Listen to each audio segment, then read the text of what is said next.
Assalamualaikum warahmatullahi wabarakatuh. Jumpa kembali bersama Sang Hyang Cipta Rasa yang akan mempersembahkan kisah-kisah mistis menarik untuk menghibur teman-teman semua dimanapun berada. Sebelum ke cerita, terlebih dahulu kami mengucapkan terima kasih yang sebanyak-banyaknya pada teman-teman yang telah bergabung di channel ini. Dan bagi yang belum bergabung, silakan berikan dukungannya dengan cara subscribe, like, komen, dan share ke teman-teman lainnya agar channel ini semakin berkembang. Dan jangan lupa untuk mengaktifkan loncengnya agar teman-teman semua tak ketinggalan cerita dari setiap video terbaru yang kami upload. Untuk menjaga privasi dalam cerita ini, nama tokoh dan tempat kejadian telah kami samarkan. Apabila ada kesamaan cerita, nama tokoh dan tempat kejadian mungkin hanya kebetulan saja. Ada kata-kata bijak mengatakan, berusahalah dengan modal kecil untuk mendapatkan untung yang sebanyak-banyaknya. Dan ketika wabah togel merajalela di negeri ini, kata-kata itu kemudian menjadi sebuah motivasi bagi orang-orang dimanapun, termasuk salah satunya di kampung di Kabupaten Cirebon, Jawa Barat kala itu. Kemenangan yang sedikit mampu membuat kegembiraan yang luar biasa bagi mereka yang menang undian togel tersebut. Namun mereka tak menyadari kekalahan-kekalahan kecil yang berulang kali sepertinya tak sebanding dengan kemenangan yang didapatnya. Berbagai cara dilakukan demi untuk mendapatkan angka-angka togel tersebut. Nah, agar tak semakin penasaran, kita simak saja ceritanya. Mbah Karta hampir sebulan tak menengok ke kebun miliknya yang bersebelahan dengan sawah tetangganya. Ia lebih memilih mengerjakan dulu sawah miliknya, karena seminggu yang lalu ia telah panen padi yang cukup memuaskan. Sebulan ke depan, ia harus memulai untuk menanam padi kembali. Oleh karenanya, ia menyiapkan segala sesuatunya agar jadwal tanam tak terlambat seperti para petani lainnya di kampung tersebut. Pada suatu hari, selepas mengerjakan sawahnya, ia berniat menengok kebun miliknya. Ketika sampai di sana, ia pun berjalan-jalan mengelilingi dan memeriksa setiap sudut kebun itu.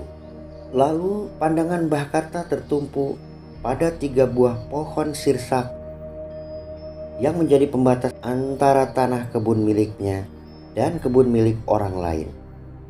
Alangkah terkejutnya Mbah Karta manakala pohon-pohon sirsak itu telah mengelupas kulitnya di beberapa bagian pohon itu. Nampak bekas-bekas sayatan pada kulit pohon, sehingga dari bekas sayatan itu terlihat dahan pohon berwarna putih akibat sayatan-sayatan tersebut. Seketika raut wajah Mbah Karta memerah geram. Bertahun-tahun ia merawat kebun, baru kali ini kejadian itu terjadi di kebun miliknya. Dan yang membuat dongkol adalah pohon sirsak itu sedang lebat-lebatnya berbuah. Gaweane sapa kian ya? Sapa kang gawe ala? Weruh dewek akibate.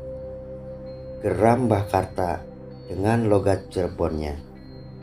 Lalu saat kemudian ia pun berlalu dari kebunnya. Malam harinya, Mbah Karta berjalan sendirian menuju suatu tempat di lereng gunung yang tak begitu jauh dari tempatnya. Hanya memakan waktu kurang lebih 1 jam untuk sampai ke tempat tersebut. Tubuh tuanya masih tampak kuat, terlihat dari cara jalannya yang masih terlihat tegak. Dengan senter di tangan, sampailah ia ke tempat tujuan, pada aliran sungai kecil di lereng gunung itu. Suara gemericik air sungai menyambut kedatangan Mbah Karta di tempat itu.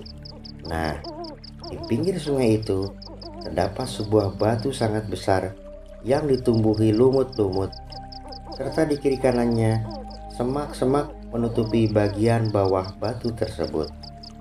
Nah teman-teman, Mbah Karta semasa mudanya adalah seorang yang memiliki kemampuan dalam hal-hal mistis. Dari hasil olah tapanya semasa muda itu mampu memberikan kelebihan yang tak dimiliki orang lain saat itu. Sesaat ia duduk dan membakar kemenyan pada tempat yang sudah ia sediakan sejak dari rumah. Seketika suasana di tempat itu menjadi sangat mistis. Begitu asap mengepul, menebarkan aroma yang menegahkan bulu kuduk. Namun hal itu tak berpengaruh apapun pada Mbah Karta, karena mungkin sejak muda ia telah menempa dirinya serta terlatih untuk urusan-urusan gaib. Saat kemudian Mbah Karta membaca mantra-mantra, tiba-tiba kosak, terdengar suara itu dari balik batu besar di hadapannya. Sebuah sosok makhluk tinggi besar berbulu hitam legam telah hadir dari balik batu besar itu. Mulutnya menyeringai dengan gigi-giginya yang runcing, serta sepasang taring yang tajam menyembul dari sela-sela bibirnya. Lalu, "Hei manusia, apa maksudmu?" ujar sosok makhluk itu. "Kula panjaluk tulung," kata Mbah Karta menjawab. Kemudian Mbah Karta mengutarakan maksudnya agar makhluk itu mau ikut bersamanya dan ditempatkan dalam kebun miliknya. Singkat cerita, entah dengan cara apa dan bagaimana Mbah Karta kemudian memindahkan makhluk hitam tinggi besar itu di dalam kebun miliknya. Pada suatu pagi, di sebuah rumah di kampung tersebut, Jono kembali tersenyum gembira atas kemenangan togel semalam, dan pagi itu ia sedang menghitung lembaran-lembaran rupiah dari hasil kemenangannya tersebut. Orang tuanya bertanya-tanya dari mana Jono mendapatkan uang itu. "Kian mi, oleh bisnis jabanan," ujar Jono berbohong pada ibunya. Ia memang sengaja tak memberitahukan tentang kemenangan togelnya pada kedua orang tuanya. Nah, sejak Jono mendapat info tentang cara mendapatkan nomor jitu, sudah dipastikan ia akan mendapat kemenangan telak. Dan kemenangan-kemenangan itu membuatnya semakin menjadi-jadi untuk melakukan hal yang di luar kewajaran orang pada umumnya. Seperti pada suatu malam, tepatnya malam Jumat sekira pukul 11 malam. Ketika penghuni rumah telah terlelap tidur, ia berjingkat-jingkat keluar rumahnya menuju suatu tempat, yaitu kebun milik Mbah Karta. Sesampainya di sana, tiba-tiba bulu kuduknya merinding. Lalu tercium aroma busuk yang sangat menyengat hidungnya, seperti bau bangkai binatang. Sesaat ia batuk-batuk kecil lalu meludah ke tanah. Malam itu tak seperti malam-malam sebelumnya ketika ia datang ke tempat itu. "Ah, hanya bau bangkai tikus," gumamnya seraya melanjutkan langkahnya menuju kebun tersebut. Ketika Jono hampir sampai ke tempat pohon serisak itu berada, tiba-tiba angin dingin bertiup perlahan ke arah dirinya dan bluk, terdengar seperti suara benda jatuh di dekatnya. Ia pun lalu menyorotkan lampu senternya dan terlihat sebuah sirsak yang cukup besar tergolek di dekatnya. Jono tak mempedulikan hal itu. Ia pun lalu menghampiri sebuah pohon sirsak yang paling besar di ujung kebun tersebut. Lalu dicarinya bagian pohon yang hendak disayatnya, dan ketika tangannya meraba pohon sirsak itu, sesuatu yang tak lazim terasa olehnya. Tangannya bukan meraba batang pohon yang keras, namun ia meraba sesuatu yang lunak dan berbulu kasar. Dan nampak pohon sirsak itu berwarna hitam legam. Belum habis rasa penasaran Jono, dari atas kepalanya terdengar suara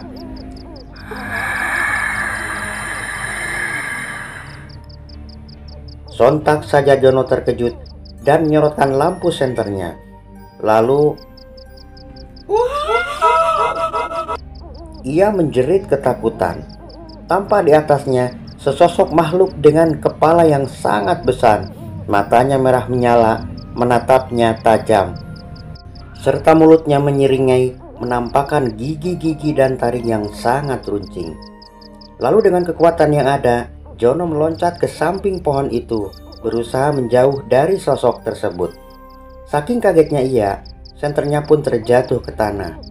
Lalu, seret, sarung yang ia lilitkan di leher tersangkut pada pagar pohon singkong. Dengan cepat ia melepas sarung itu dan kembali berlari menjauh dari tempat itu. Ia tak berpikir jalan mana yang seharusnya ia lalui, dan biur, ia terpeleset pada kolam kecil tempat pemandian kerbau. Tubuhnya pun basah kuyup seketika. Segera ia menggapai tepian kolam itu, dan ketika ia mengangkat tubuhnya dari kolam itu, nampak di tepian kolam di dekat tangannya sepasang kaki berbulu hitam legam. Dek, begitu ia mendongak, makhluk itu telah berada di atas tubuh Johnny yang masih terendam di kolam itu. Jeritan ketakutan Johnny tak tertahankan lagi saat itu. Lalu tubuhnya pun lemas seketika. Ia pingsan sambil memeluk tepian kolam tersebut. Lalu perlahan-lahan sosok makhluk itu menghilang. Johnny tersadar ketika terdengar kokok ayam jantan bersahut-sahutan dari arah pemukiman warga sekitar. Dengan tubuh lemas dan basah kuyup penuh lumpur, ia berusaha naik ke atas tepi kolam, dan dengan lunglai ia pun berjalan pulang ke rumahnya. Gagal sudah untuk mendapatkan nomor jitu dari pohon sirsak tersebut.